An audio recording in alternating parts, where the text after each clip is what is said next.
काल आहे ना मी गोदावरी नदीच्या काठावरती गेलो होतो. म्हणलं चला आपण थोडंसं निवांत बसू. पण विचार आला म्हणलं काय राव मित्र आहे ना छोट्या छोट्या गोष्टीहून ना आत्महत्या करून घेतात. मार्क कमी पडले का लगे आत्महत्या करून घेतात. तिथे ना काही 2-4 पोरं दिसले बरं का मला.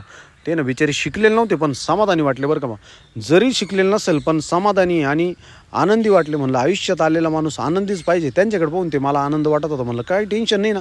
ते म्हणे हे कपडे काढून टाकले आम्हाला कसलं टेन्शन म्हणे. आम्ही ना निवांत काही टेन्शन आलं का पॉईल येतो म्हणे. आमचं सगळं टेन्शन आहे गंगे मातेमध्ये वाहून जातं म्हणे. म्हणलं वा राव खरंच एक नंबर काम आहे. ते ना उन्हाच्या भारामध्ये पॉयला आले होते.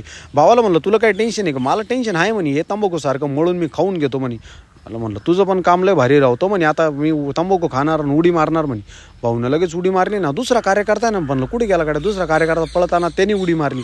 ते म्हणे येत्या का आंघोळीला. अहो म्हणलं नाही आता मला निघायचं आहे म्हणलं. अहो म्हणे या तुमचं टेन्शन गंगेमध्ये निघून जाईन म्हणे सगळं. अहो म्हणलं मला काही टेन्शन नाही मी विचारत होतो फक्त तुम्हाला. नंतर दीपकन ते आले म्हणे काय झालं म्हणलं काही नाही.